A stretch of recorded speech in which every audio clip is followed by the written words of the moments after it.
जय हिंद दोस्तों, स्वागत है आपका हमारे YouTube चैनल में। अगर आप हमारे चैनल पे पहली बार आए हैं तो चैनल को सब्सक्राइब करिएगा साथियों, और अगर वीडियो आपको अच्छा लगे तो वीडियो को लाइक करिएगा। आज के हम इस वीडियो के माध्यम से सीटेट के क्लास में आज का जो हमारा टॉपिक है सामाजिक संस्कृति का सिद्धांत है ना, सामाजिक संस्कृति के सिद्धांत के बारे में जानेंगे। और इस टॉपिक में जितना भी इम्पोर्टेंट मतलब कि टर्म है उसको पूरा देखने का प्रयास करेंगे, है ना। और वीडियो के अंत तक बने रहिएगा साथियों, ये वीडियो आपके लिए बेहद ही ज़रूरी है।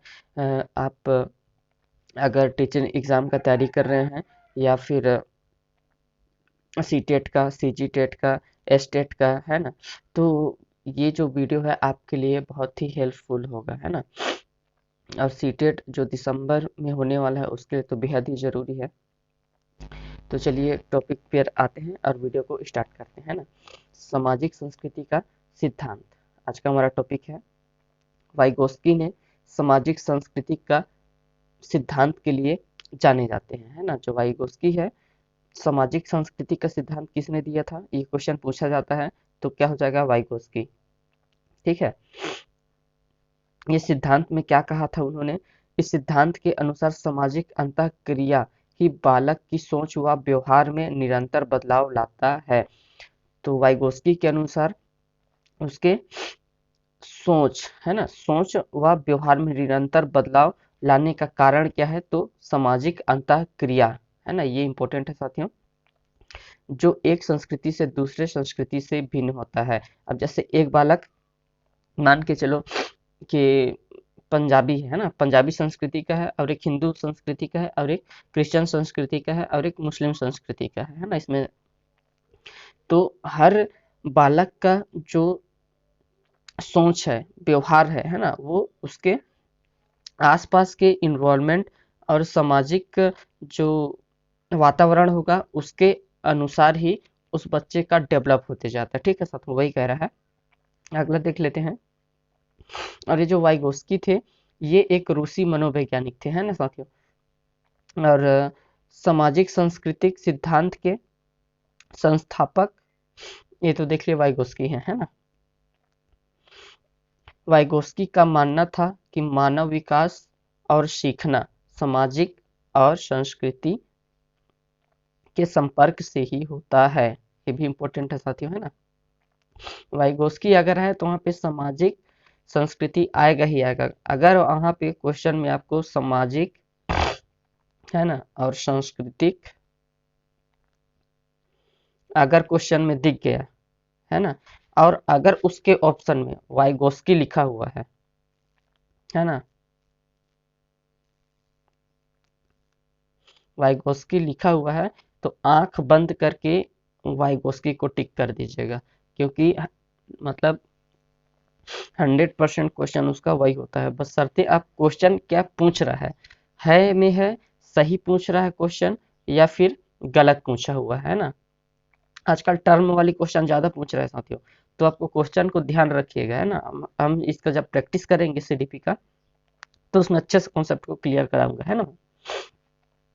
अगला देख लेते हैं। जिस तरह से लोग दूसरे के साथ बातचीत करते हैं और जिस संस्कृति में वे रहते हैं उनकी मानसिक क्षमताओं का आकार वैसा ही होता है। अब जैसे एक बालक है ना, अब एक बालक को अगर अच्छा माहौल मिलेगा, अच्छा वातावरण मिलेगा, तो उसकी जो मानसिकता है वो अच्छे विचारों वाला रहेगा, है ना। अगर एक बालक ऐसे लोगों के साथ में रहता है जिनका व्यवहार अच्छा नहीं है ना, परिवार का मतलब स्थिति सही नहीं है ना, मतलब कि गलत धारणा वाले अगर विचारों के बीच में अगर रहता है बच्चा, तो बच्चे की जो सोचने की क्षमता होता है वो उसी के जैसे हो जाता है। अब जैसे एक बच्चा है जो मतलब कि साधु के यहाँ पैदा हुआ है ना, साधु संत के यहाँ पैदा हुआ, तो उसकी जो सोचने विचारने का जो क्षमता रहेगा उसी के अनुरूप होगा, है ना।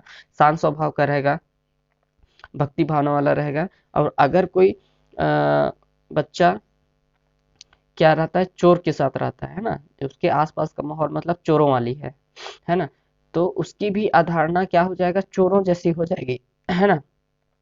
रात दिन वही बात सुनेगा, वही चीजें देखेगा। कोई शराबी है ना, अगर किसी के घर में शराबी क्या बच्चा है ना, तो बच्चा भी देखेगा कि उसके माँ बाप शराबी हैं, है ना, रात दिन शराब पी करके घर में का माहौल को खराब करते हैं, गाली गलौज करते हैं, तो बच्चा भी उसी चीज को सीखेगा ना, उसकी मानसिकता भी उसी तरीके से हो जाएगी। ठीक है ना, वही चीज कह रहा है। समाज में रहने वाले व्यक्तियों के संपूर्ण जीवन एवं व्यवहारों से संबंधित ज्ञान और अनुभव प्राप्त करने की प्रक्रिया है।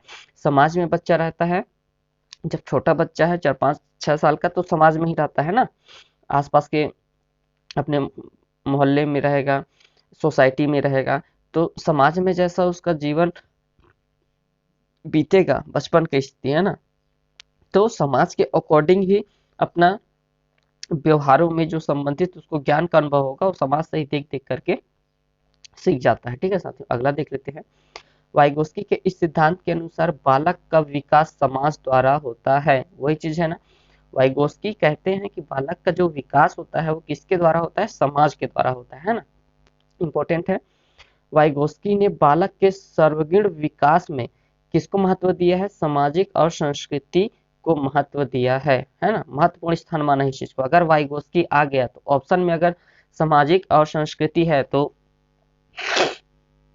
आंख बंद करके हम सामाजिक संस्कृति लगा सकते हैं ना, हमारा क्वेश्चन गलत नहीं होगा।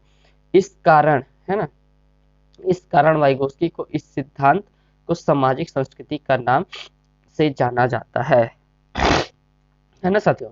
अगला देख लेते हैं। और इसके जो है वाइगोस्की के दो मतलब महत्वपूर्ण, अति महत्वपूर्ण कॉन्सेप्ट दिए थे, है ना।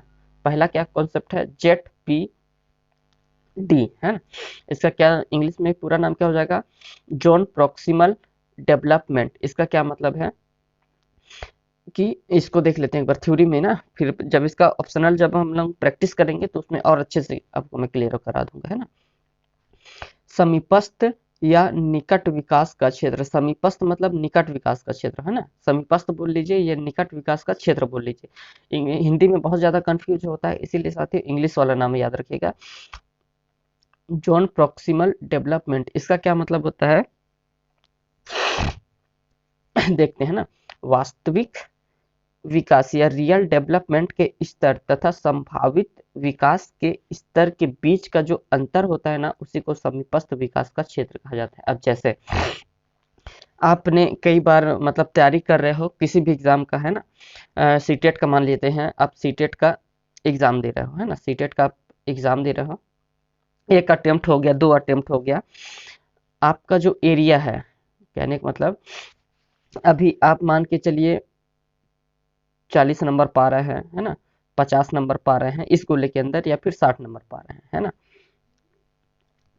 और आपको मतलब कि जेडपीडी मतलब कि आपने एक बार प्रयास किया, 2 बार, अब आप ये आपका तीसरा अटेम्प्ट है मान लेते हैं ना, तो तीसरे अटेम्प्ट में आप अच्छे कोचिंग का सहायता लेते हैं, या फिर हमारे और यूट्यूब से पढ़ते हैं, या फिर और भी अच्छे अच्छे टीचरों से पढ़ते हैं, है ना। और अब आपका आपने जब एग्जाम दिया तो आपका जब जहाँ पर आपका 60 आ रहा था, है ना, आपने अच्छा मेहनत किया, आपने अच्छा तैयारी किया, और आपको लगता है कि मेरा 60 से ऊपर नहीं आ सकता, इस बार आपने अच्छा मेहनत किया और आपका आ गया 120 नंबर, है ना। आप पहले जब एग्जाम देते थे तो इसका लेवल यहाँ था 60 तक, है ना, आपने अच्छा मेहनत किया और अच्छा तैयारी किया, है ना, अच्छा एमसीक्यू लगाए, तो आपका जो नंबर आ रहा है 120 नंबर तक आ रहा है ना। तो जो 60 से 120 का जो अंतर है, ये वाली जो अंतर है ना, ये अंतर, यही हमारा क्या कहलाता है, जेडपीटी, समझ के ना, जेडपीटी, जहां पर आपका मेहनत, खुद के मेहनत से आप 60 नंबर ला रहे थे, आपका आपको मतलब किसी से अच्छा गाइडलाइन मिला, अच्छा चैनल मिला, जिससे आपको अच्छा स्टडी मटेरियल मिला, आपने अच्छा खूब मेहनत किया और आपको सही दिशा निर्देश मिला, है ना, तो आप उनके जरिए, उनके बताए गए ट्रिक और स्टडी मटेरियल से तैयारी किया और आपका 120 नंबर आ गया अटेम्प्ट में, है ना। तो जो ये अंतर होता है ना, जहाँ पर आपका वास्तविक विकास कितना था 60, और जो आपका जेट जॉन प्रोक्सिमल डेवलपमेंट के माध्यम से, है ना, निकट विकास का क्षेत्र, जो आपका फिर वास्तविक में संभावित, आपका जो संभावित है ना, संभावित आप कितना नंबर ला रहे हैं, जहां पर आप 60 में अटक जा रहे थे, अब आपका नंबर कहाँ स्कोर कर गया 120 में। तो संभावित, ये जो एरिया है ये संभावित वाला है ना, तो ये क्या हो जाएगा यही जो अंतर होता है साथियों, यही क्या कहलाता है, जेडपीडी, है ना। अगला देख लेते हैं, स्केप फोल्डिंग, दूसरा टर्म है स्केप फोल्डिंग। इंग्लिश में स्केप फोल्डिंग और हिंदी में क्या बोला जाता है, पाड़ या ढांचा। तो वयस्कों द्वारा, इसमें क्या है, वयस्कों द्वारा दी जाने वाली टेम्परेरी हेल्प या सहायता या दिशा, है ना, या निर्देश को स्कोप फोल्डिंग या पाड़ या ढांचा कहा जाता है। अब जैसे आप टेम्परेरी हेल्प क्या रहेगा, अब जैसे कि आप छोटा बच्चा है, वो साइकिल चलाता है ना, साइकिल चलाने के लिए सीख रहा है ना, तो एक ही बार तो साइकिल नहीं चला पाएगा। उसके पापा या फिर मम्मी मतलब साइकिल को पीछे से पकड़े रहेंगे और बच्चे को बोलेंगे कि बेटा अब तू साइकिल पे चढ़ और पैडल उसका घुमा। तो बच्चा धीरे धीरे उसमें चढ़ेगा साइकिल में, फिर प्रैक्टिस करेगा धीरे धीरे, है ना। फिर जो टेम्परेरी उसको हेल्प मिल रहा है ना, पीछे से जो उसका जो पीछे जो बैठने वाला रहता है उसको पकड़ के उसको चलवाते हैं धीरे धीरे ना, तो क्या हो जाएगा, वो टेम्परेरी हेल्प हो जाएगा। तो उसी को क्या बोला जाता है, स्कैफ फोल्डिंग या पाड़। अब जैसे कि बच्चा पढ़ाई कर रहा है ना, अब पढ़ाई में कहीं पे बच्चा उसको समझ नहीं आ रहा है ना, कहीं पे फंस रहा है ना, तो उसके जो पेरेंट्स होंगे वो उसको समझाएंगे कि बेटा इसको ऐसे पढ़ा जाता है, इसको ये पढ़ा जाता है ना। तो जो उसको टेम्परेरी हेल्प मिला है ना, एक बार बता देंगे बच्चा सीख जाएगा, वो जो टेम्परेरी हेल्प हुआ वही क्या कहलाता है हमारा, वही हमारा स्केप फोल्डिंग कहलाता है। ठीक है साथियों, अगला देख लेते हैं। और इसमें एक और टर्म आता है एम के ओ, है ना, मतलब मोर नॉलेजेबल अदर। इसका क्या मतलब होता है कि जो हमसे ज्यादा जानने वाला व्यक्ति है ना, जो हमसे ज्यादा जानता होगा, जो जो अनुभव जिसको हमसे ज्यादा हो, है ना। और वो हमको कुछ भी मतलब कि ज्ञान दे रहे हैं या कुछ अच्छी बातें बता रहे हैं जिसके संबंध में अगर हम उस चीज को हम मतलब कि नहीं समझ पा रहे हैं, या पढ़ाई में या किसी काम में या इसके मतलब किसी भी चीज में हम उस चीज को नहीं जान रहे हैं या नहीं जान पा रहे हैं, अगर हम उससे किसी व्यक्ति से उसके बारे में जानना चाहते हैं, पूछना चाहते हैं, अगर हमसे वो ज़्यादा नॉलेजेबल है, तो उसी को बोला जाता है MKO, है ना, मोर नॉलेजेबल अदर व्यक्ति, है ना। इसमें आपका टीचर आ सकते हैं, पेरेंट्स आ सकते हैं, और अपने से बड़े कोई भी जो हमसे ज़्यादा जानकार है ना, वही चीज़ है। अब वाइगोस्की के देख लेते हैं कि वाइगोस्की का भाषा पर इनके क्या विचार रहे हैं, है ना। तो वाइगोस्की का कहना है कि पहले भाषा आता है बाद में विचार आता है, और जीन प्याजे में हमने क्या देखा था कि पहले विचार आता है बाद में भाषा आता है, मतलब वाइगोस्की ने भाषा को इम्पोर्टेंट पहले दिया है ना, और जीन प्याजे ने बाद में दिया है। ठीक है साथियों, अगला देख लेते हैं। भाषा संज्ञानात्मक विकास को सुगम बनाती है, मतलब भाषा जो है संज्ञानात्मक विकास को सुगम बनाती है। पहले भाषा का विकास होगा तब तो संज्ञान मतलब हमको सभी चीजों की जानकारी होगी, है ना साथियों। तो वही है कि संज्ञानात्मक विकास को सुगम बनाती है ना। इसके अनुसार भाषा और चिंतन में जो वाइगोस्की है ये क्या कहते हैं कि भाषा और चिंतन शुरू में क्या रहता है, अलग अलग होते हैं, फिर बाद में वो एक साथ हो जाते हैं। मतलब कुछ सालों तक क्या रहता है कि भाषा का डायरेक्शन अलग रहता है, ये अलग चलता रहता है, और चिंतन अलग चलता रहता है। जब बच्चा जब मतलब 8-10 साल का हो जाता है ना, बाल्यावस्था तक पहुंचेगा, फिर किशोरावस्था तक जाते जाते ये दोनों लाइनें जो है पैरेलल हो जाती है, एक में ज्वाइंट हो जाती है, एक साथ हो जाता है ना, वही चीज कह रहा है। और इनका एक महत्वपूर्ण टर्म दिया है साथियों की निज भाषण, है ना, निज भाषण, आंतरिक भाषण या प्राइवेट स्पीच कहा जाता है। इसको प्राइवेट स्पीच याद रखिएगा, हिंदी में कंफ्यूज होता है। तो प्राइवेट स्पीच क्या हो जाएगा साथियों, इसमें बच्चा अपने ही कार्यों को निर्देश देने के लिए जिस भाषा का प्रयोग करता है उसी को हम निज